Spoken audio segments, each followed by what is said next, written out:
All right. Anyway, are we ready to go now? I think so. As long as I'm sounding good enough for an intro, then yeah. All right. Take it away, Josh. Take 3. I think it's 4, but okay. 4. Take 4. Dear Journal, I figured I would take some time to get my thoughts down while I recuperate from this latest trip. I'm not enthusiastic about boat travel, but sadly there just aren't any better ways to get between villages. I'm prone to getting a little queasy on the water on the best of times, and this journey downriver has been particularly trying. We chartered a boat from Arches to the town of Haven, where we hoped to locate Waylon's father. He'd gone missing and was last seen on a mission there. We also learned that Rez's father apparently runs Haven, which sounded like it should be useful for us getting information, except that Rez seems rather unhappy about encountering his father, so perhaps this might get complicated. Along the way, we encountered a peculiar incident. Reality appeared to warp around us, giving rise to strange phenomena. I want to study it in depth and make some detailed notes, but I was interrupted when an enormous frog-like creature accosted our ship. After a hard-fought battle, we bested the creature, and the rest of the journey proceeded less eventfully. Note to self, next time I have library access, do a little more research on this creature and the surrounding phenomena. Unfortunately, the frog was not the last of our unpleasant surprises. Waiting for us at the docks in Haven was Ciro Volix, a figure from my past who I had dearly hoped was out of my life. He gave me a gift, a gold coin, and said I would be hearing from him soon. I do not know his intentions with me or in Haven, but I do know that whatever he wants, it will not be pleasant. I will write more soon, hopefully with more details on the frog thing, and perhaps some new sketches of Alansi.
Hello, everyone, and welcome to the Children of Ash, a real play RPG podcast where we tell stories about the world after the world. I'm Dylan, your storyteller and game master for the evening, and surrounding us is our table of players. Say hi, everyone. Hey, hello. Before we begin, once again, I'd like to invite you to follow us on Facebook for Gonna try that again. Before we get words is hard today. I don't know what's going on. Before we begin, we would like to invite you to follow us on Facebook for updates on episode releases and other podcast news. Come support our Patreon, help us improve the show, and join our Discord community. All of these links can be found in the episode description, so absolutely no excuses. Hi, everybody. I'm Josh. I play Darrick Henridge, a somewhat geeky scholar who loves a good book and gets a little apprehensive about potential bodily harm. Darrick has a recurring nightmare in which he finds himself in a burning library and has to choose between saving the books and saving himself. I think we all knew that. I don't know. That's fair. I guess that's not a big revelation, Darrick. But I mean, for the new listeners tuning in for this episode, that's Who will Darrick have in no a nutshell. idea what's going on. No. Yeah. All right. I'm Juliet, and I play Aster, your happy-go-lucky, good time loving light cleric on a journey of spiritual discovery, completely out of their element in the wilderness. They have had a recurring dream since childhood in which they are required to get up and give a speech and cannot produce actual words. Everything just comes out in gibberish. I think I might figure out something to do with that. Rude. Toxic. Hi, I'm Peter. I play Davidson, a hulking northerner with a great axe. And his nightmare, or like worst nightmare, would be something along the lines would be returning home to the north to find that his exploits and wealth pale in comparison to his brothers, and nobody cares. Well, I mean, at this rate, gonna have to do some fun stuff. Okay? Big messaging. I think maybe hire a few bards, send them north. I do like, by the way, that the way you said great sword. It's not like a great sword. It's not a big sword. It's just one sword. Maybe it's a short sword, but it's just really great. Really good. Yeah. Look at the hilt on it. Oof. The top quality sword, really. Mm-hmm. Oh, it's beautiful. Oh, yeah. Hello, I'm Valentine, and I play Rez. Rez is a mischievous, somewhat bird-like, roguish fellow. He's really a boy who's still getting used to being a man. He's impulsive and joyful until recently, but has had some of that beaten out of him by recent events.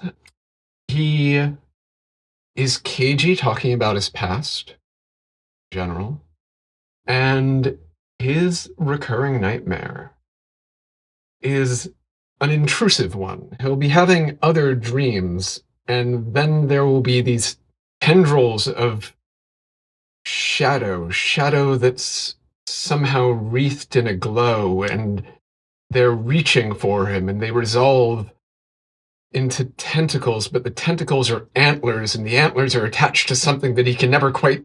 And then he wakes up. Now you're just tempting me. So that's not foreboding at all. All right. I do love that all of these character facts just give me more fodder, and I'm slowly drowning in all these little character details that I may or may not tie into. But, such is life. Hey, everyone, if we all give him bait, he won't be able to go after any of us. It's the same tactic that, God, which fishes? I guess actually a bunch of fish do it. Yeah, protecting themselves from dolphins, just like big balls of fish, and can't target any one of them because there's so many. And yeah. Well, I guess it's my turn. I keep giving details for characters. This one I don't think is a good one for me to answer for a character though, because I think it would give you the players a little too much leverage over them. I will, however, say that I personally have a recurring nightmare that I've had ever since I was about 15 of drowning, because I once went surfing in a red flag day, which, if anybody doesn't know, that's the day that they say nobody should be out in the water except for the surfers. And took a lungful of seawater, got pinned under multiple waves in a row. It was a little bit traumatic. And now, movies like Dunkirk are really difficult to watch, and not for the reasons they're difficult for everyone else. But I mean, the ocean has tried to kill me twice now. There's that time, and Juliet, when we went down to the Caribbean together, and I started to drift out to sea in my life vest. So yeah, all alone. I had to get saved by a fishing boat. Oh God, I have no memory of this. Oh yeah. I was swimming out to my kayak that I'd had to tie to a buoy, and realized that the riptide was pulling me away from the boat. Got picked up by a fishing vessel after my arms gave out because I was trying to swim so hard. And then, rather than bringing me back to shore, they brought me to my kayak and were like, "Yeah, get off, kid. Go home." And then I'm paddling from one island back to the island we were staying on, and I see your parents actually just sitting out there on the dock, waving at me, "Hey, yeah," and I'm saying "No, nothing's please, wrong. I can't do this. Just send someone out to get me.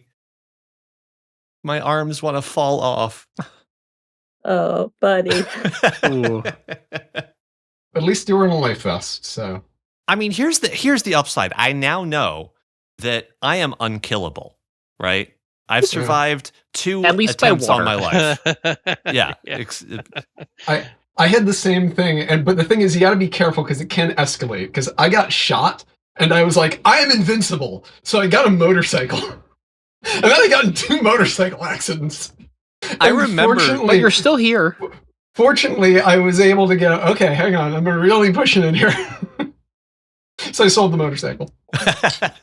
I remember hearing through the grapevine that you'd been shot, and the comment that kind of kept following it was, "Man, only them would get shot in that way." I'm not explaining because I don't know how much you want actually to be said to the public, but And I have no context, and I know this was before I met you, but I'm glad you're okay. Yeah, no, it's fine. There was just some people fighting outside of a bar, and one of them said help, and I tried to help. You had to get, one of them was like, "Help, he has a gun," and the situation was such that I could have reasonably helped, even not as a fighter. It's not like he was pointing the gun at anyone. He was half pinned, so I was just like, "Oh, I just got to go over there and get the gun that isn't pointable at anyone right now." And it was pointable. It became rapidly pointable. Yeah. I didn't realize anybody had asked for help. I just heard that they got shot breaking up a bar fight. Yeah. I mean, sort of. Yeah. But anyway. Thanks. Well, glad you're okay. Doing an act of heroism. The part that I think is really that I think about sometimes and smile and also feel cold run through me is that when I realized that I had a gun pointed at me, first of all, really, it does seem like time slows down, because it's not just that I can remember it very well. I remember having way more thoughts about my options than I should have been able to have had in such a brief time. I looked around and thought about all the cover that was available to me and assessed it as soft and hard cover, blink of an eye. I did not think I had that knowledge so at the top of mind, right? And then I realized, okay, first of all, I need to not have that gun pointed at me anymore. So I jumped to the side, and as I jump, my arm goes out to kind of counterbalance like you do when you lurch to the side, and that's why it hit me in the arm. My arm was where my stomach had been a half second beforehand. Wow. Yeah. Yeah. And now you play a character that probably wouldn't take a bullet breaking up a bar fight. But notably has a very high dex. I learned the importance of high dex. You know, it's definitely a broken stat. You did make your reflex save for half damage, though. I did. Yeah, fair. Either that or Valentine is secretly a rogue. Anyway. Those uncanny reflexes you've got. Yeah. All right, enough stories. Sorry about that. No, it's fine. It's fine. This is a great way to either start the podcast or end it. Well then, let's begin. Wait, give us a fact about the world. I did. I gave you a fact about me, and I made the world, so therefore, That why counts. do you think the only safe passage throughout the world is river? Fine, I accept it. I'm going to start psychoanalyzing this. Dylan is the world. Mm. On that note, let us begin. Just to bring us back to where we were, you had been crossing the square that is kind of the central market area of Haven. This town that seemed to be built either in or around or of old ruined buildings, encircled by a big wooden wall. Call that a pale. Was that a pale? Yeah, Oh. hence beyond the pale. Really? I did not Yeah. know that. Yeah. Okay. Yeah. So a big pail. No, that sounds too much like it's just a big Yeah, it does. sand pitcher or something. Yeah. Yeah. Anyway, wooden wall. In front of you, what you're moving towards is a large building that, Rez, you recognize as the boarding house. That's really all it's called. It doesn't have a name. And it doubles as a couple of things. It is a large 2-story building that has kind of a squarish U that comes out surrounding the market square on 3 sides. It is a boarding house, as the name implies. It is the place where people stay when they don't have anywhere else to stay. It is also the town tavern. Big portion of the lower floor is just where all the alcohol in this town flows, or at least publicly. There is also a section of it, though, that doubles as the general store, the place in the village, in the town rather, where all of the kind of standard goods, the things that are not being hawked by traveling salespeople, where that gets sold.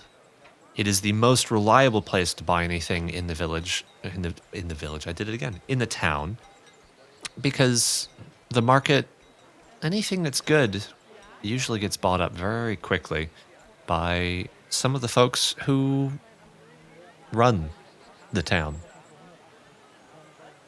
It is June 11th.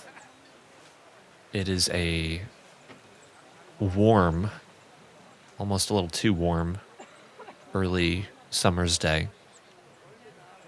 Slowly inching towards the solstice. Is there anything you're doing as you make your way toward the boarding house? So, Rez, as a reminder, does not look like himself at the moment. He looks like a full-blooded Nyoka that could conceivably be a cousin. Same height, same general build, but distinctly not him. And he's asked you to call him Ren a few moments ago. And Ren, W-R-E-N, is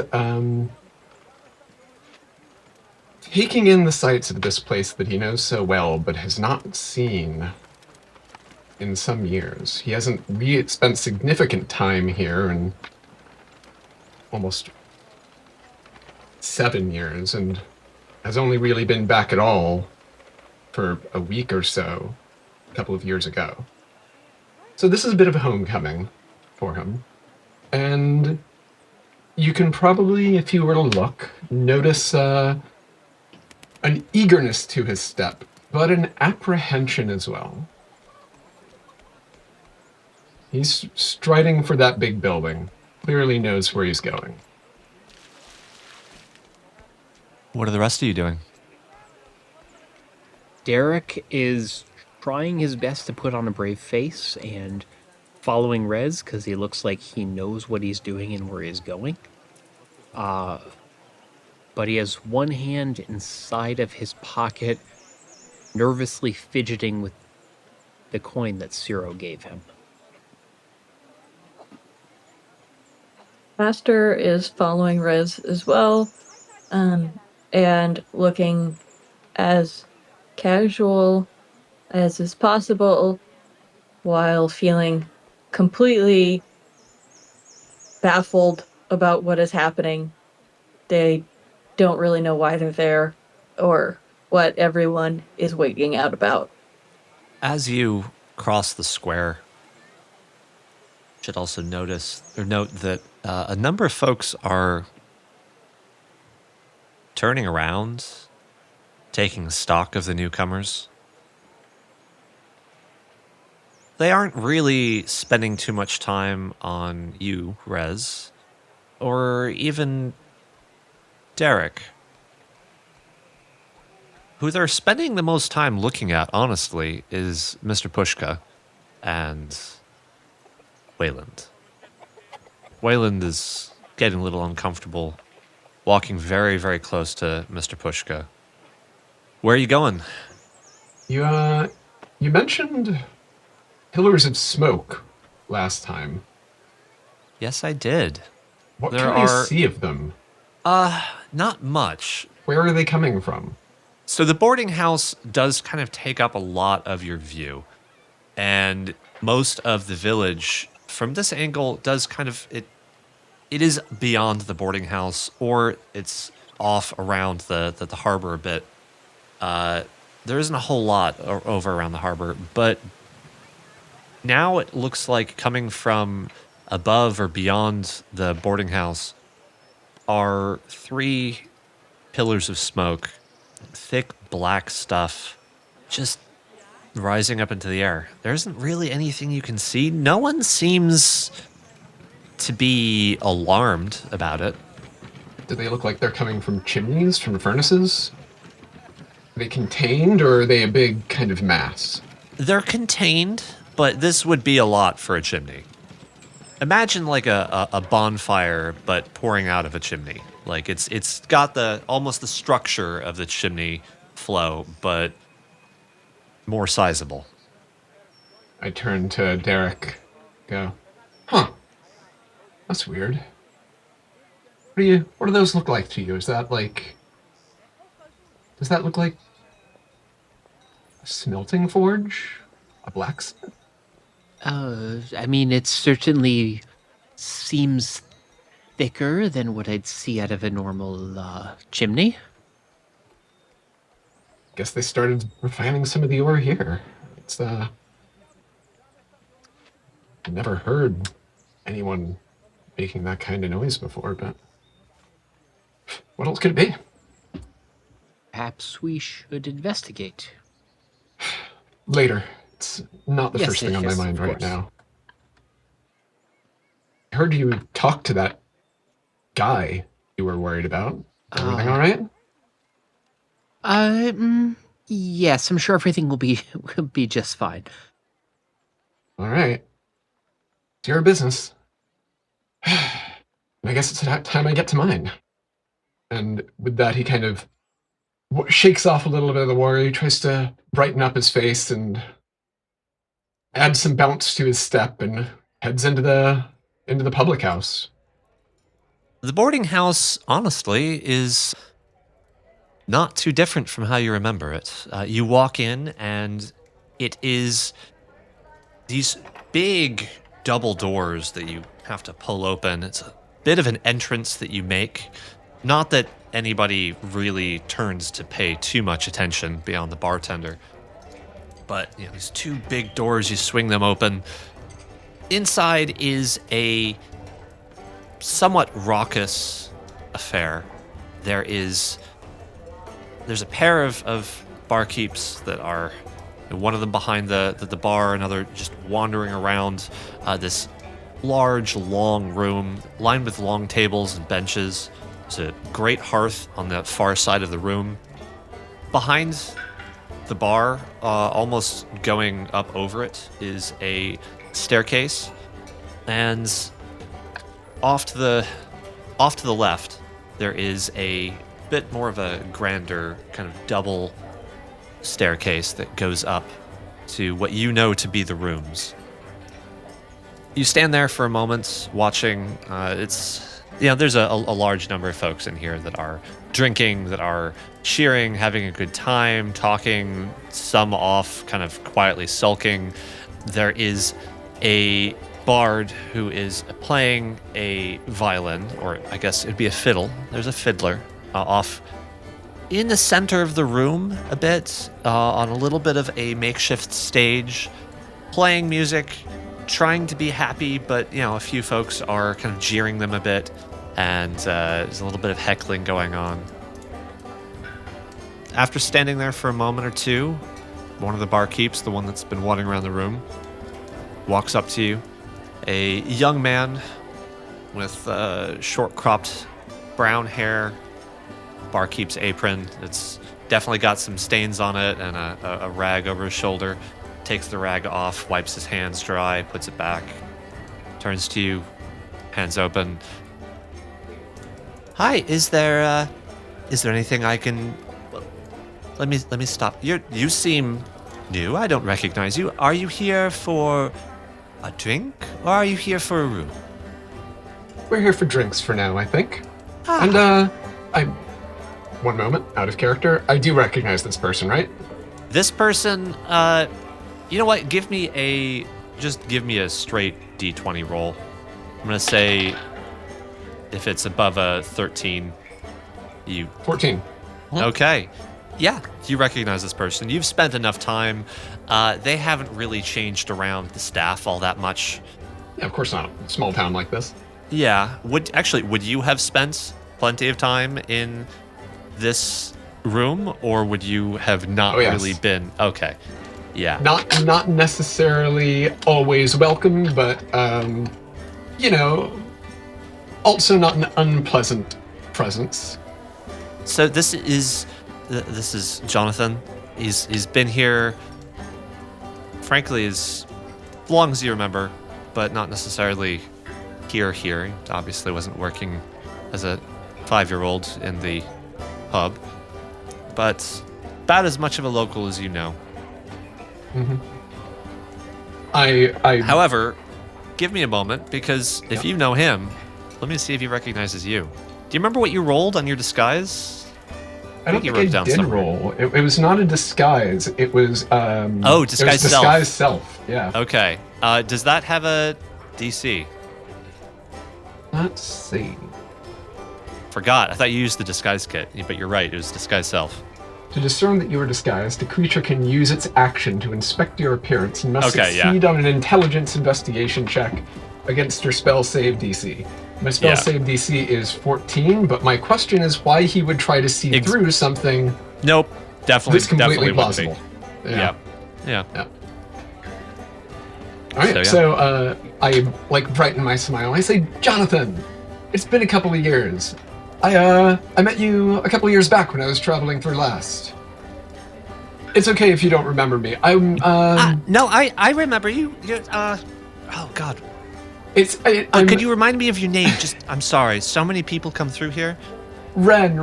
I'm related to Treya. I'm related to Treya through marriage. Oh. I was traveling with her for a spell. Yeah. No, that tracks. Things have changed around here, it seems. Who are those guys at the gate? Oh. The city kids. Ciro and his gang. Yeah, he kind of shifts around a bit uncomfortable. Yeah, they've come over and they seem to have found some employment under the Mr. Orr, and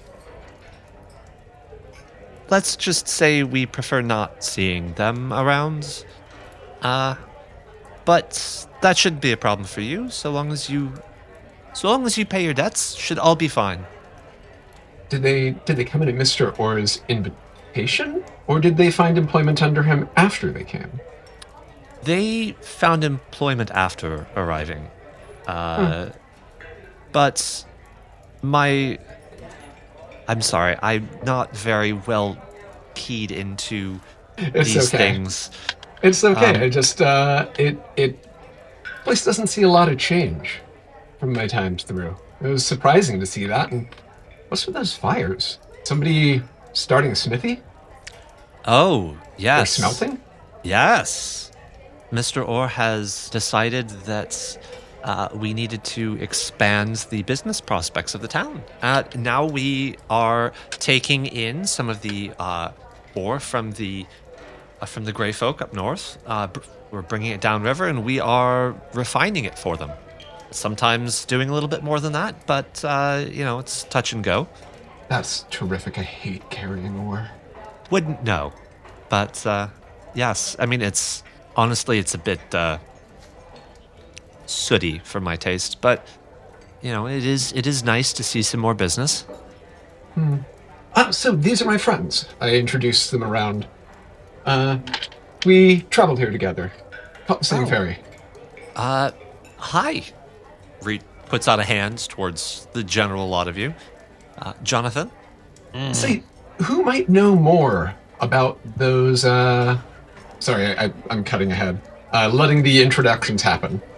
I mean, he hears David's grunt and just kind of, okay, puts his hand down and puts a smile back on his face and turns to you. So, John, who might know more about Zero? I'm dreadfully curious. Other than Mr. Orr, I don't want to bother him with my curiosity. I mean, I think that depends on what kind of you would like. Oh, I'm just curious what kind of employment they have and why they were giving us a hard time at the docks. I've never seen a Nyoka boat get the 3rd degree before. Oh, Zero's gang, they collect for Mr. Orr. Let's put it that way. If you owe and Mr. Orr has decided that you are worth more paying up front than just being useful and productive to the town. We've had a number of prospectors come through at this point who have purchased things at discount and then just become. Well, what about the constable? What was his name? Rose, was it? Well, I mean, he's been a little bit more engaged in the enforcement of law and order and keeping everyone just a little bit more in line. We've been growing, and I mean, the constable is more of a public figure at this point. I suppose that's fair. I'm just surprised to see any outsiders running anything here. Well, can't say how or why, but It's fine. Food and drinks all around, if you would. okay. Why don't you kind of gestures at the tables? I guess there's a spot over there, but wherever you want to sit, and I'll be right over. Great. All right. Where do you take a spot? What kind of a spot are you looking for? Corner spot where we can watch the room and hear the fiddler. All right. Do you want a corner spot closer to the bar or kind of the opposite side of the room? Whichever one has more people around it. There's more people around the bar. Bar. Okay. So, you find a spot. It's not quite in the corner. There's already a couple folks in the corner having a bit of a conversation in somewhat hushed tones. Do I recognize them? I don't know. Give me a roll. Actually, this would be I guess, investigation. Any advantage from living here or anything? Or the outsiders? I mean, frankly, it's been a while, so Fair enough. Yeah. 8, unfortunately. yeah, you don't recognize them. Fair enough. But sitting down, you find kind of the end of one of the long tables. There aren't really solitary tables per se. It's just Of long course. tables that go down half the room, and then there's a aisle break, and yeah, it's kind of over.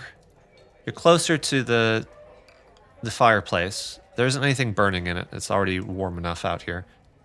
Turning back at the room, on the far side is the great staircase up, and kind of a bit of a open area through which it's kind of the path over towards the general store. What would you like to do? I'd like to listen to the conversation these people are having. Oh, the folks near you? Yeah. All right. Anybody else? Just check in with everybody else. Yeah, no, I mean, same. David, is just there. He's enjoying the drink and just listening, etc. So you listen in. It's two people having a bit of a discussion, and there's a third just sitting there on the far end, watching and listening to it. Maybe a friend of one or both. I can't pay now. I am so close. I promise. If you can tell Mr. Orr, I just need a few more weeks. Just a few more weeks, a few more supplies. I will have something that pays my debt 100-fold. It'll be. I know where the mouth is. The person he's talking to. I'm really sorry. I have to. I've been told I have to collect. I understand it's. But also you know that's just a. It's just a folktale that doesn't exist. You're better off finding something real to bring in. First person again. It's not a fairy tale. It's like I have found clues. I know it's here. And music picks up again for a bit, drowns them out. I don't know if everybody could hear that or if it was just Rez, but anybody watching Rez who's seated a little further away would have seen him first kind of roll his eyes, then perk up. If anybody else wants to be listening in, you can give me a roll and I'll tell you whether or not you heard it. That would be a perception. Yeah, I think I would want to see if David heard that. Well, perception, 15.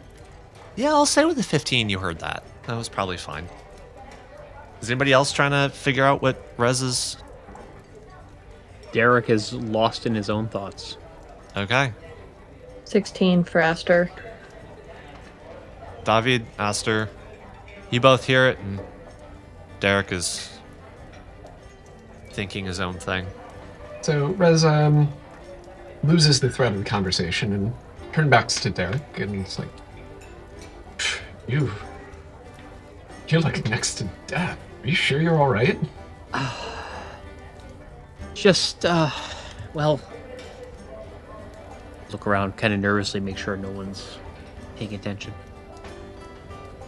Have you ever encountered someone from your past who you thought you would never see again? No, but I'm starting to accumulate that type of person. I think I can imagine. Yeah, well, the man at the docks with his grubby friends is one such person. And I'm a little worried about what he might want from me. Do you owe him something? That's special emphasis on the word owe. I certainly don't think so, but I'm a little worried he may not agree with that statement. Is the thing that he thinks you owe him of great value? Is it a favor? Is it money? He has a way of insinuating that favors are owed. Whether or not I think that I actually owe him such a favor may be immaterial.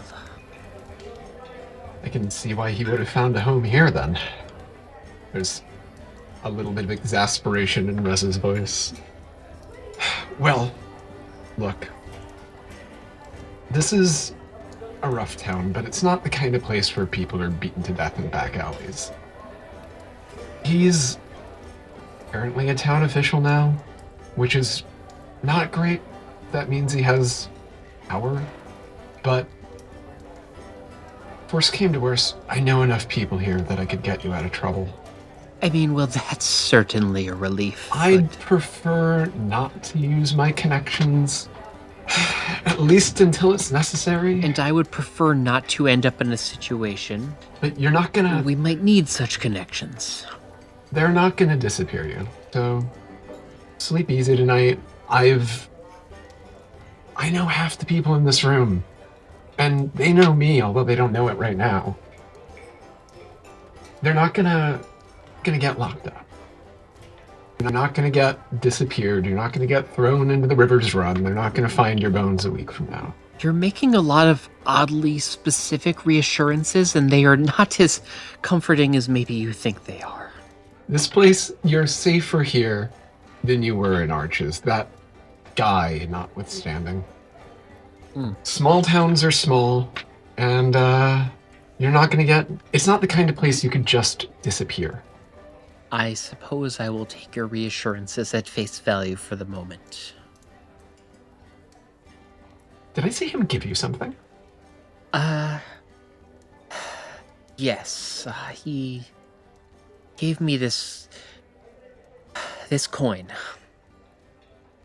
And I'll hold it up for Rez to look at. That is just a normal gold piece?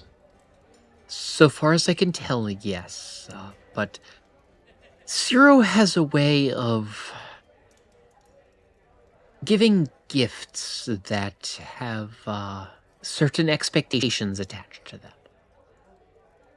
Now that he has given me this, he probably thinks that he is due a favor. Can't you just give it back? If only it were that simple. Well, single gold piece doesn't buy much. But there's likely interest. That interest can accrue quickly. This guy sounds familiar. I've known this kind of guy before. He'll probably... Whatever he tries to get out of you, you know, he's not going to rob you blind, is he? He would not think about it as a robbery. He would think about it as taking what he is owed. Well, anything you have on you that you really don't want to lose, give it to Mr. Pushka. Have him put it in his shoulder. Fine. Darrick will subconsciously pat his logs and journals at his hip. Might not be the worst idea to lock him up while he's asleep if you think this guy is, you know, a common thief. He is certainly not common, but thievery is... I wouldn't say it's beneath him. What time is it? How long has it been since we got here? Hasn't been all that long. Actually, as your conversation with Darrick reaches that pause, you do see Jonathan making his way, kind of weaving through the tables directly over to you, wiping down a table and a spill on a bench seat on his way over. Flicks the rag towards the fireplace, tosses it over his shoulder again, makes his way over to you. I'm so sorry that I got pulled aside by someone else. And he kind of looks over his shoulder, and there's a couple men around a empty plate, hold their tankards high as he looks back over at them. So, what are you having? Are you drinks, food? What would you like?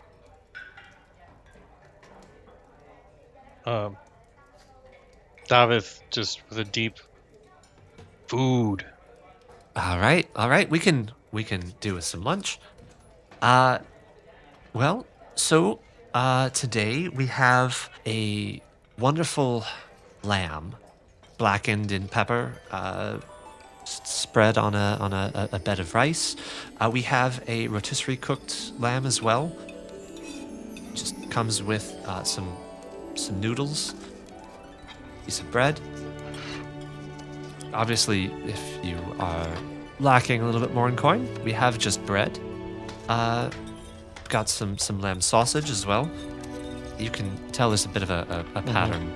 Just got a few shipments of lamb from the north. But we also had a fairly successful turkey hunt a few days ago, and so we've got some baked turkey served with rice, and of course, vegetables of the day with everything, if you so desire. I mean, or we've got stew and salad if that's more your deal. What? I was out of character laughing. I'm just amazed by how extensive this menu is. It is impressively substantial. Oh, right. You've never been to one of my taverns and looked at the menu before. Yes, this is a podcast first. David with a figurative tear in his eye, missing the food from the north. He orders one of each lamb dish. Oh, Wes. That's wonderful. That would it's gonna be. I'm not trusting my notes. That'll be 20 silver. But of course we can settle your debt when you're done. Would you like anything to drink? Ale. Ale. Oh, okay. I think we have an imported ale currently. We're a bit more of a wine town lately. That may actually also be new, Ren. The vineyards have finally begun to produce a workable crop, but ale it is. Anyone else hungry? Or Whatever's in the pot. did you just order for everyone? No. That's Oh, okay. Oh, yeah. Anyone else? Whatever's in the pot and some ale will be fine. Okay. And Ren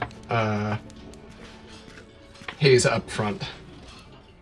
Excellent. Takes the coin, pocks it into part of his apron that you didn't really quite realize was a pocket. I will note the stew is only 4 silver. You only ordered 1 dish. Rez is gonna get up and mingle around and see if he hears anything that catches his ear, and say hi to people whose names he remembers, and give the same basic story of I saw you traveling through, and I know these people. If anyone asks, and if he doesn't hear anything to his interest, he'll probably talk to the fiddler. Go over, give him a tip, and then wait for him to stop playing. All right. What would you consider of interest? Anything about Rez is thinking about changes to the town that he might not know about yet. Anything about what's his name? Ciro? Any changes to the town that might be of interest? Anything about Ciro? Anything about his brother or his father that's would catch his ear as unusual? Or anything about, of course, probably first and foremost, Waylon's dad. Anyone from Arches coming through. Okay. Give me a...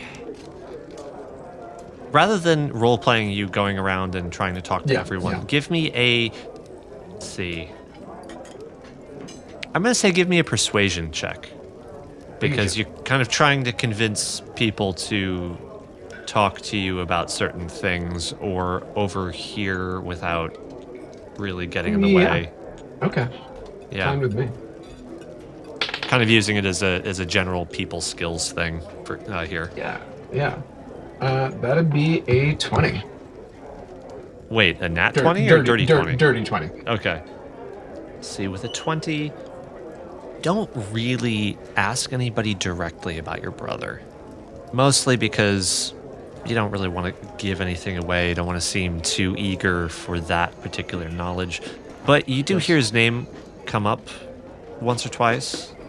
Overhear a little bit of Sven's new recruits have been, I don't know, some strange faces. Guess he's got a approval of the outsiders that, I don't know, I never took his family for. Was that approval of or approval for? Of. Yeah. Here's something else. Someone complaining about some of Sven's men bleeding them dry. Guys, this can't figure out how they do it, but I know that I owe my lack of a fortune to these upstarts. That's a little bit of what you get on Sven. Not really much by way of the whole town, other than a little bit of what you've heard. Some folks coming in complaining about, not really complaining, talking about their day working at the refinery. Seems like they have finished a graveyard shift, or not graveyard, but very, very early morning to mid-afternoon. Coming in, they're a bit covered in some soot, sweaty, just commenting on normal work-life struggles, how tired they are, sore they are, but at least it's good, honest work. One of the few things in the town that offers it. You also hear, as you wander around, a group on the other side of the room, you hear that word again, mouth. Said like a proper name. They're kind of whispering off in the corner a bit. It's hard to hear them without being too conspicuous. Okay. That's what a 20 gets you. Yeah, seems fair. I don't want to dominate the game too much, so I will be talking to the fiddler more directly in a moment, but I want to give other people a chance to do some bar stuff. Yeah. David, Aster, you doing anything? I'm enjoying my lamb. It's fantastic. It really brings the taste of home to my heart. Little bit of a potentially a little tear there in the corner of the eye. But there's no real sleuthing. I think that David's doing. He's just munching down, and fueling up for whenever he's needed. Master is looking around the room, kind of trying to parse out if they can identify anyone else in the tavern as, clearly, visibly having come from Arches. They're kind of anxious and reflecting upon the weird cryptic note that they were given right before leaving town, and their attentions are kind of divided. Give me a investigation check. See if you can parse out who, if any, of these folks are from Arches. 16. 16. You spot a couple folks that look... Well, let's put it this way. There's a pattern that you see in this room. The 16. You see a number of folks who look to be from the Protectorate, but not Arches per se.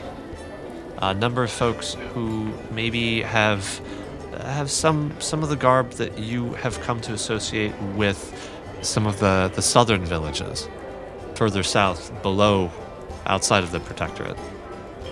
But there's also a number of folks, as you look around, that are definitely Arch's folk. They're a little bit more attentively dressed, but also these folks seem to be the least happy in this room. There are some that do appear to have university garb, but dirty. Wearing it proudly, but definitely have not had a great opportunity to take care of this clothing. Actually, one of the folks at the table nearby that you were listening in on is from Arches too. What do they look like? How old is Aster again? Just so I can get proper perspective. Like early 30s. Okay. Yeah, so a little bit younger than you, maybe late 20s, maybe 30. Bit of a... He looks a bit awkward, bit unsure, but this is the one that seemed to be pressing the other one for a debt of some sort. Mousy brown hair, shaggily cropped, not in a just really poor fashion choice kind of way, more in a used to be neatly short cropped, and it's just grown out in need of a trim. A little bit twitchy fingers. Is there anything particular about their clothing that would identify them, or anything else about that they're wearing that would identify them as like belonging to a particular college or a group? Not with that 16. Okay. Yeah, but you do recognize the blue of the university. That's just their tunic. Darrick, what are you up to? Definitely hiding in a corner and trying to compose himself. I want to look around though and see, do I recognize anyone in the room as being one of the people I saw with Ciro at the docks? Give me a perception or investigation roll. Those are very different things for me. One or the other? It's up to you. It's up to you however you think you would be doing it. I'd say investigation because I'm searching. Okay. Come on, die roll. Here we go. That's a 10. Okay. Yeah, with a 10, you don't really see any of Ciro's men. You weren't followed in. As far as you can tell, nobody beat you to the tavern. Is there a back door out of the tavern? Not like outside, like directly to the outside, but it is a tavern that's built into a much larger building. So Okay. Over by you, by the bar, there is the stairwell that goes up. There are, of course, the doors into the kitchens from there. Across the room is the double staircase. Honestly, on either side of the staircase, the building just kind of keeps going. There are the giant double doors that you walked in on, and there's seems to be another set of doors closer to the staircase as well. The grand staircase, not the one right next to you. Then, yeah, for now, I'm just going to try to lay low and keep my eye on the doors and see if anyone comes in I think I need to run from. All right. Incidentally, the kind of wall that we were thinking of is called a palisade. Palisade, there we go. Yeah, pale is an older term for it. Okay. Yeah. For the audience, I do have aphasia, and words sometimes that I know just disappear out of my head. So I knew that one. I mean, yeah, I knew the word palisade too, but am I going to be able to pull it up when somebody's describing it by description? Like, probably not. And I don't have aphasia, so I don't think you need to feel bad about that one. Yeah. And we learned the phrase we learned the origin of the phrase beyond the pale from you tonight, so thanks for that. Yeah, it's outside of the sand bucket. Yeah, no, a big part of the importance of my notes is like, here's a list of words that I'm pretty sure I'm going to need tonight.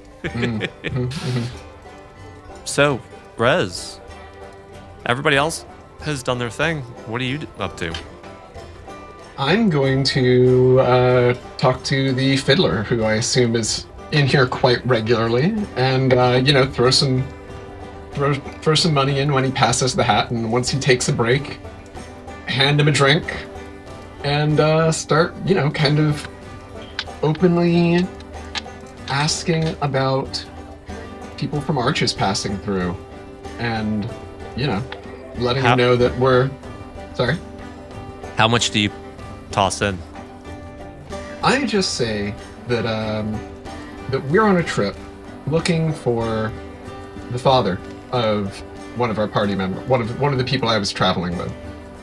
How much do you throw into the tip jar? Like, what do you give him to start off? Yeah. Okay, what do I give him? Because if you toss him a copper, it's gonna be very different from if you toss him a gold. I'll tell you that. We're tossing in a gold. Okay. Song ends and he sees you waiting, turns to the crowd, bows to one or two applause and a couple other hecklers that are laughing at him, and he comments back, yeah. I am grateful that you've all been a wonderful audience tonight. This has been a pleasure as always. I'll be right back. He comes to you, taking his fiddle and putting it in a case as he walks over. Well then, to what do I owe this? I should choose better words in this town. That was very generous of you. Rez smiles as he hears him trip over his words a little bit, and he says, "Don't worry, you don't owe me a thing. I was just hoping to get your attention and have a conversation with you. Of course, I also always do appreciate music. Place doesn't always have it." Ah, it's nice to be appreciated. It is even nicer to have the audience help dig me out of my debts. I am all yours.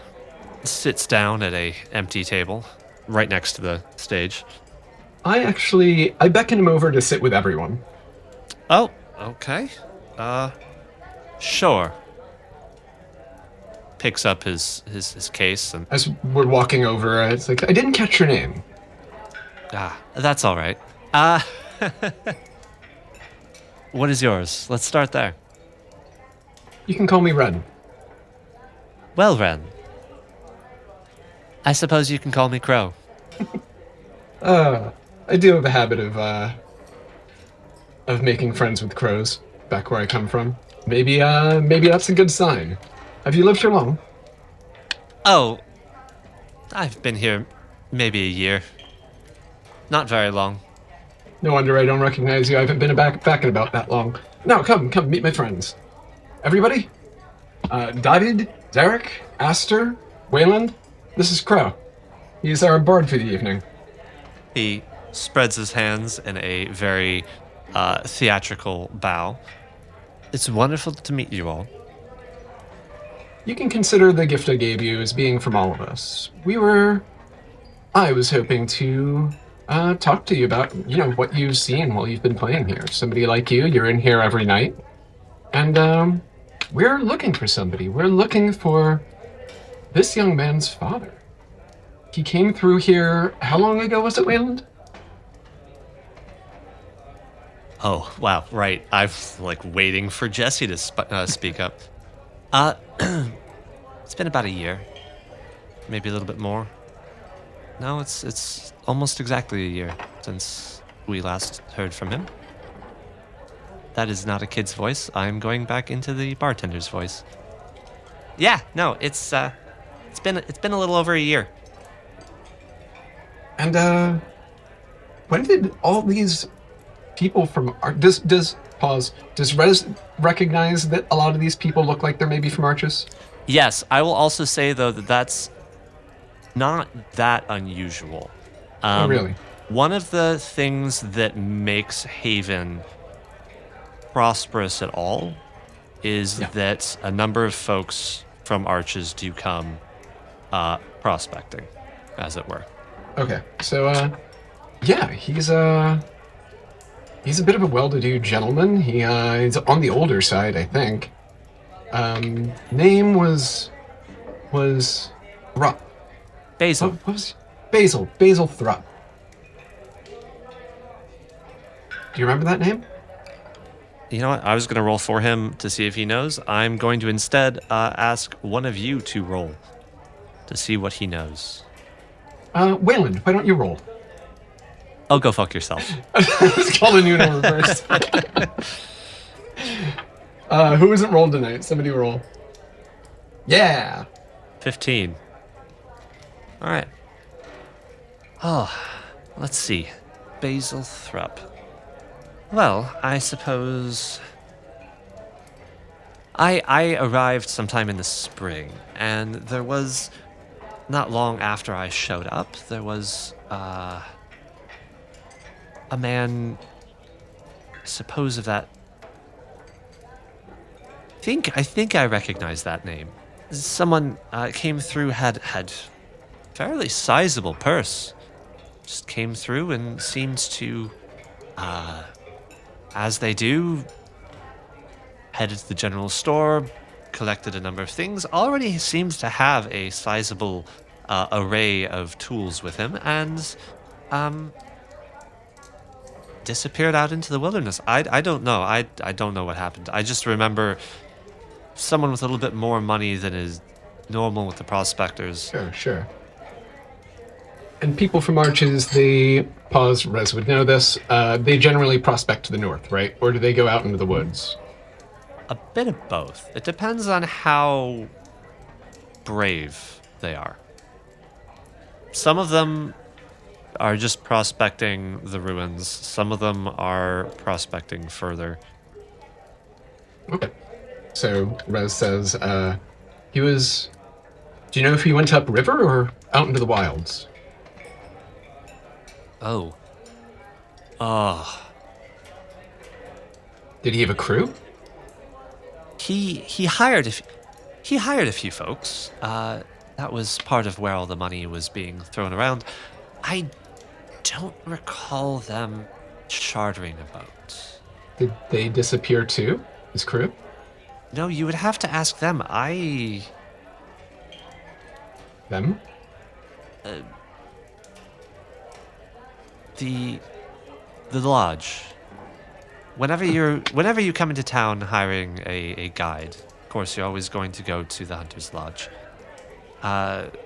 It's over on the northern edge of town. Well, I guess that's a good place to start, huh, Wayland? See, what do you know about the mouth? Oh, that old fairy tale. The mouth of flowers. Very same.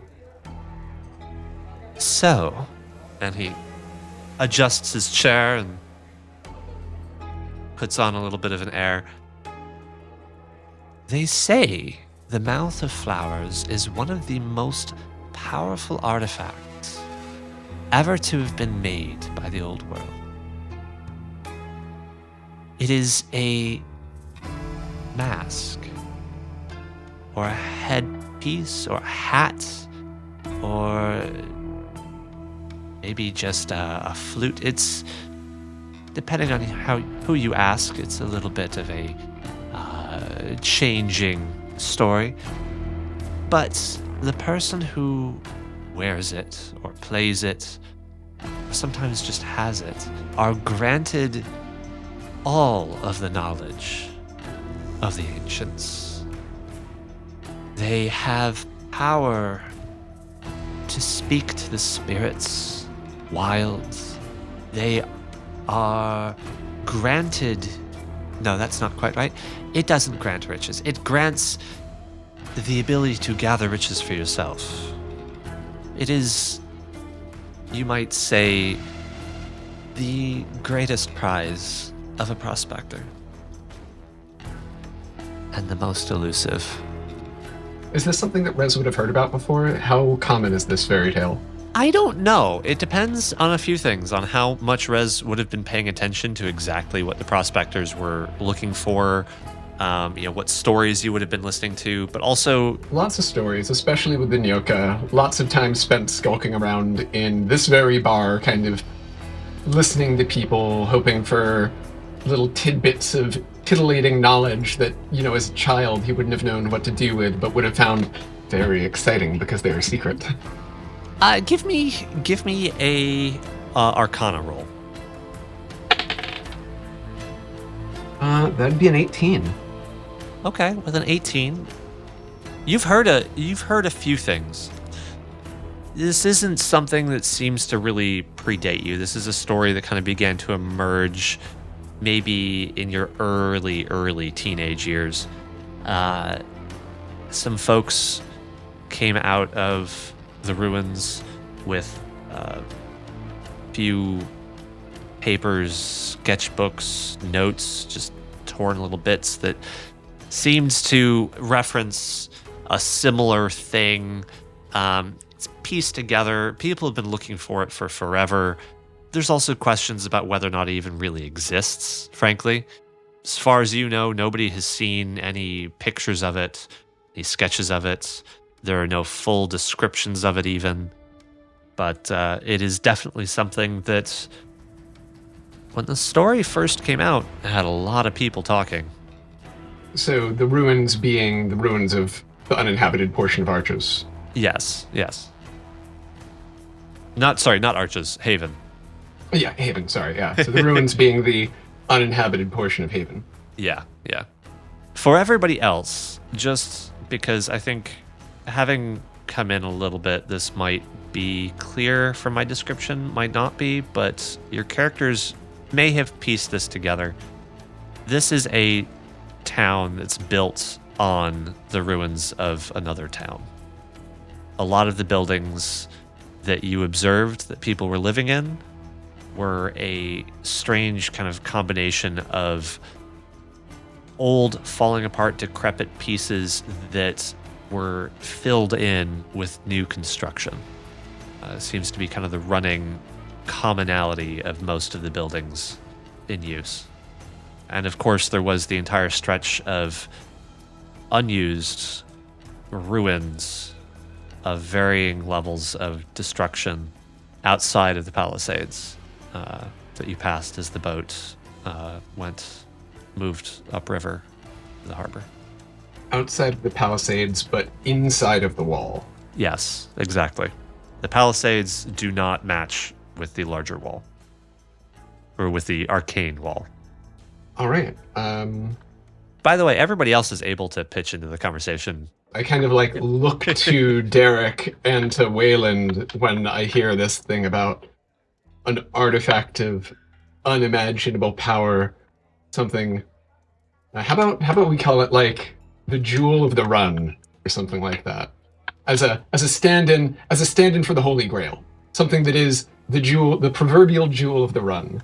Sure. Yeah. Yeah, sorry, I didn't realize that the rest of us were privy to the conversation. I thought this was. Oh yeah, you're all. I brought him over to the table. You're all. You met him. Okay. You're I sitting thought down, you went know over what I'm to. saying? No. Cool. Yeah. Yeah, I guess. Being of the scholarly persuasion, would I have heard of this artifact, or at least the stories of it?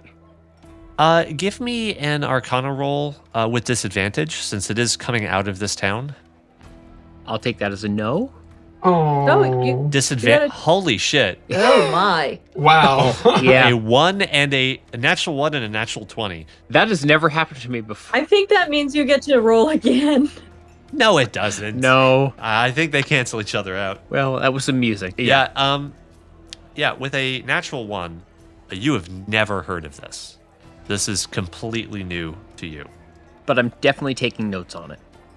I would say the one thing that is kind of familiar to you is you have also had a little bit of experience discovering lost notes and bits of story scribbled on papers and notebooks of old. But, no, not really a whole lot of overlap there other than just that. And Wayland? You get any response from him? Stop. We can let Wayland be a little bit in the background here. Okay, but there's nothing story important that he needs to contribute. No. I will pipe in with that when I Right. think it exists. Fair enough. All right. Well, Crow, you've been a lovely help. Anything else of interest? Rumors? Warnings? Oh, rumors, warnings? I haven't been here in a couple of years. You know, I like to know how to keep my nose clean. Well, some of the rules that apply, I suppose, likely haven't changed. Don't get into debt. Don't make promises you can't keep. This town has a way of snaring people and holding them. Rez, if you're looking close, you can see his eyes kind of flutter, and he says, Bazel, I'll be sure to be mindful of that. Thank you, Crow. I would also warn you, I have seen numerous prospectors come through here. They very rarely leave with what they came for. Well, we'll try to keep our noses out of that. Prospecting is a fool's errand, as far as I'm concerned. Well then, if you don't need me, I have a job to return to. By all means. Rose gestures towards the stage. Before I go, have you any requests? I would hate to take your coin and not your request. David! Any music from the north you'd like to hear? Yes. Do you know that one where the farmer murdered his wife? Oh, one for the tragedies, I see. Sure. And he begins to almost dance his way back to the stage, pulling out his his fiddle, and playing a little bit more towards the corner than he had been before. Glancing back to your approval or not. 17, so, it's a decent performance. There's a lot of northerners in this town. Or at least a fair number. Yeah, I mean, actually, when he says that, you look around and there are a number of northerners in the room. They aren't all quite as blatantly northern as you, wearing a wolf pelt, but there are definitely some folks that have the larger build, the golden hair, rougher demeanor when it comes to their ale. Food arrives. Well, actually, your food has arrived, I guess. Sorry, things happened a little out of sequence. You ordered and immediately had food, I guess, because, David was immediately eating. I was hungry. Great service. Yeah, you were hungry. Yeah, so with all that said, I guess it's probably getting close to about 45, 50-minute mark at this point when the double doors bang open and there is a couple of men walk in. Man in front is trim, handsome, looks like maybe he's in his late 40s, early 50s. As the group of them kind of all walk in, people pay a little bit more attention. Folks around him, he's flanked by 3 men that don't really look to be his friends so much as his associates. He himself, he's wearing a simple but well-tailored maroon linen coat over a white shirt, slate gray trousers. His hair is kind of a mousy brown, lightly touched with white. It's very cleanly cut, just short enough to keep it out of his eyes. He walks in with a silver cane that he doesn't appear to use. Rez, you know very, very well. And on his hands, he's got 3 large but elegant rings. He stands there in the door for a moment, sighs, looks around, turns to the man next to him, mutters something, gestures at a table with his cane, and the man then moves into the room. moves over to the table, speaks to the 4 or 5 folks that are sitting there. They get up, they move. Wanders over and sits down. And looks up at the fiddler, who has paused, gives a gesture like, go on. Fiddler resumes his tune.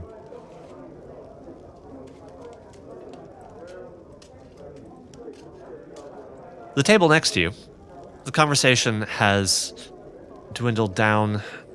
Didn't quite hear where it ended, but the man that Aster recognized as being from Arches gets up, and all this happens on the other side of the room.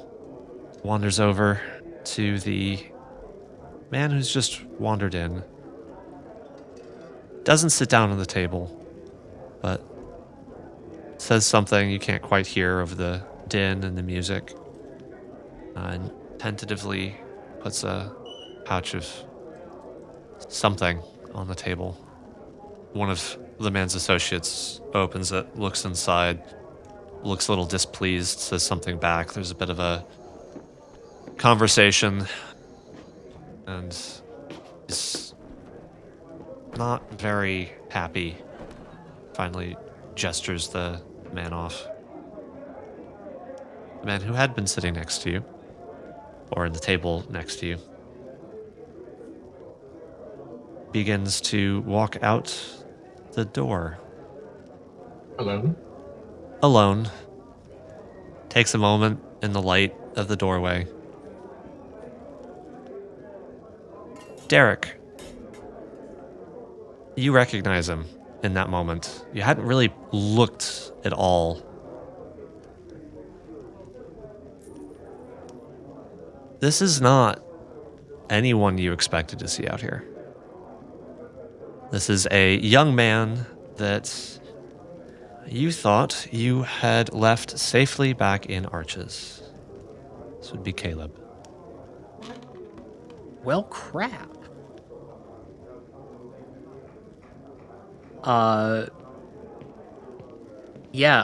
Darrick is not completely flabbergasted, but is going to, without saying a word to anyone, push back his chair and get up and go after him. Is anybody doing anything to stop him? Or just anything at all? I don't know why I'm insinuating that you would want to stop him. Aster has no idea what is going on, so they're just going to watch. I kind of grab his sleeve. Do you need someone to watch your back? No, not just yet. But if you hear any ruckus, please, don't stray too far. Pats him on the back. So, Rez, you'll notice that after Rez says this to Darrick and is told to hold back, that gets a little antsy. Kind of looking around him, looking over his shoulder at the people who just came in. His kind of leg is jiggling. You can't tell whether he's about to get up or... It looks like he's trying to stop himself from getting up. And kind of looks around at the group and is like, hey, settle up with the bartender, y'all. Pay your tab.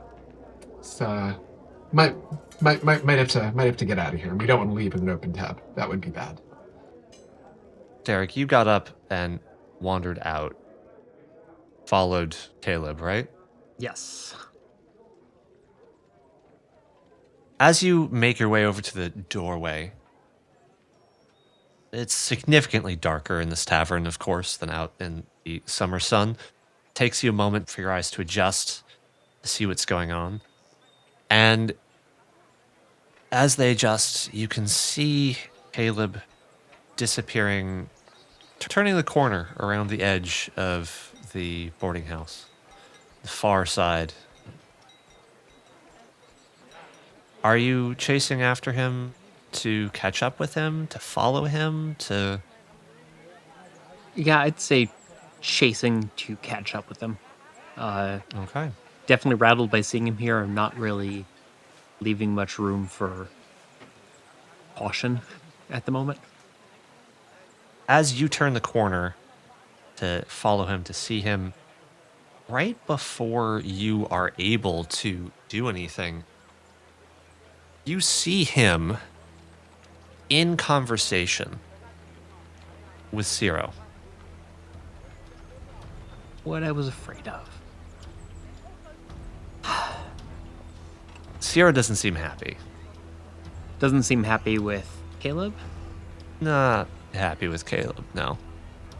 In fact, as you walk up, you hear Ciro, "You did what?"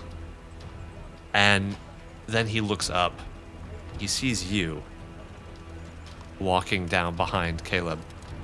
And Caleb stops, realizes Ciro is looking over his shoulder, and turns to see you. Darrick?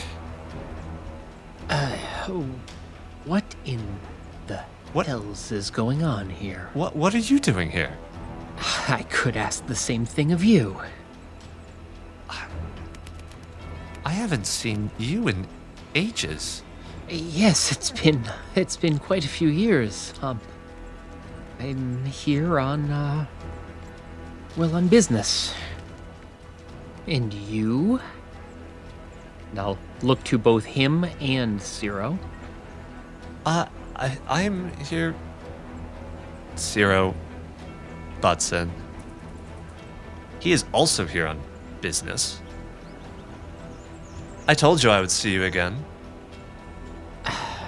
Was not expecting it under these circumstances, and you'll forgive me for my bluntness, but I had never hoped to see you again. Caleb looks shocked. I'm sorry. Did I do something wrong? No, Caleb, this is not about you. This is... It's a private matter. And Ciro. To be fair, you never really had much control over that. I was going to see you when I saw you. But it is nice to see you coming once again into the fold. That is so far from what is happening. I'm sorry. How do you two know each other? Caleb, Yes? anything that this man has told you is a lie. And you should keep your distance from him. Caleb takes a breath in, begins to say something. Ciro, I'm sorry. I think it's a little too late for that. You see, Caleb here puts his hand on Caleb's shoulder. Caleb here needed some assistance, and I was here to give it. So now we're just settling a little bit of a debt, and Oh, he just needed a little bit of help making his first expedition. Isn't that right? Caleb's cheeks blush. no, Caleb, no. How could you be such a fool? I know. Sorry, Darrick, but you had gone south. You were on this great big adventure, and I was stuck. What was I to do? I needed to get out of that city. What good is an archaeology student that doesn't ever see anything beyond the city? Oh, Caleb, I know. There's ways to do it that are safe and smart and, well, maybe not safe, but at least free of his sort of risk. Oh, I'm afraid that our friend Caleb here, he did do the smart thing. I think that he found an investor to fund his work, and the only mistake that he made was picked a dry patch. Oh dear, oh dear, oh dear. But that's okay. We have an arrangement. puts his hand on Caleb's shoulder again, pulls him a little close. You see, dear old Caleb here is helping me with a few endeavors I have of my own. Oh, Caleb. He's working to pay off his debt just like an honest man. Nothing that you do is honest, Zero. Caleb's eyes are just on the ground. He's not meeting your gaze anymore. I don't know. What's dishonest about working here for a fine, respected gentleman? All I have to do is collect. Zero, what would it take to settle Caleb's debt and get him away from you? Oh. So, are you suggesting solving his debt with another? Or do you somehow have reserves that I don't remember the Henridge family ever having? Caleb, why don't you run along and get some. Oh no, I'm safe. afraid that Caleb here is going to stay until we have an arrangement, if you think that that's possible. And if we can't, then perhaps I'll just bill you for the time. Big grin comes across his face. Zero, I think I've run from you enough over these past several years. Yes, let's talk. It's time for you and I to settle things. Great. Well, tell you what. I think I have just the thing. I believe that Caleb's debt, which, to be perfectly honest, is sizable, but he has put in a great deal of work over these last few months, could possibly be wiped clean with just one simple act. You see, the old crew, we have a job that I think would fit your talents. Just one open space. Just sizable enough for one neurotic little scholar. I can't believe I'm saying this, but fine, let's hear about it. Just this once. And on that note, I think we can end the session. Thank you all very, very much. This is Josh's last session with us for a little while. I did intentionally set this up so that this job might be a one-off between story arcs at some point. Something we could have be fun. Maybe a little heist. I haven't really designed that yet, but we wish you well. Hopefully we'll have a little gathering before the baby comes, but That would be outstanding. for the audience, we have yet another baby arriving in this party, and it's unfortunately taking Josh away from us for a bit. But I will return in the hopefully not too distant future. Yeah. Thanks, everybody. Good luck propagating the species. Thanks. I'll do my best.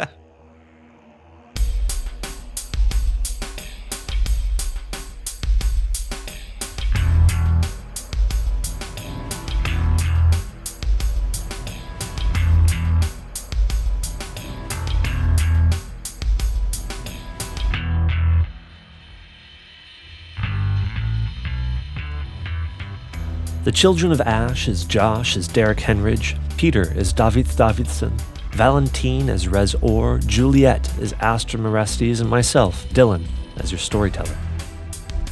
This episode features sound design by Tabletop Audio, and our intro and outro themes were composed and performed by Fester Spunk. If you aren't already, come support us on Patreon or Ko-Fi. That's right, we now have a Ko-Fi at kofi.com/The Children of Ash. We would love it if you bought us a coffee, something to sip on during those cold nights along the Northern Run. Patrons get early access to episodes, a special title on the Discord server, and they help us pay for equipment and other things that provide you, the listener, with a better experience. They also get to feel good about supporting a tiny little outfit like ours. Don't feel like subscribing? That's alright. You can also purchase early access to episodes as they come out, so you never have to wait any longer than anyone else. Finally, we've begun live editing our episodes. Join us on our Discord server for exclusive sneak peeks or to just chat with me as I edit. As always, thank you so much. See you down the road.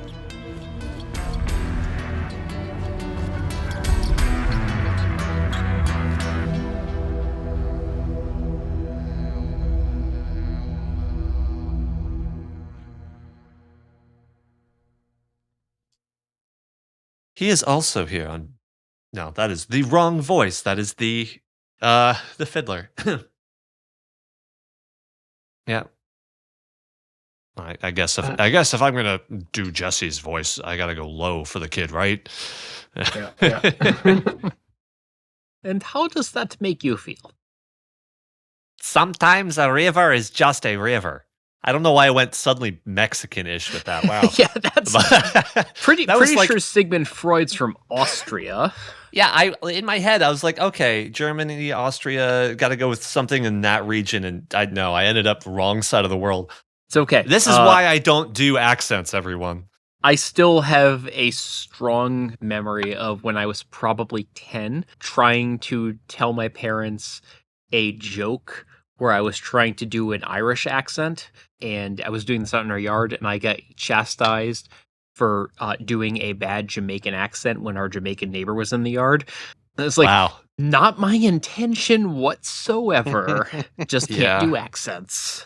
Yeah, I will hear accents and then repeat them back to people by accident sometimes. And when I was working at CCP, I had a Russian coworker have a conversation with me, and I replied with like Russian accenty stuff, and they just kind of stopped, stared at me, were like, "Why did you say it like that?" I'm like, "I have no idea. Please forgive me. I'm sorry." Please.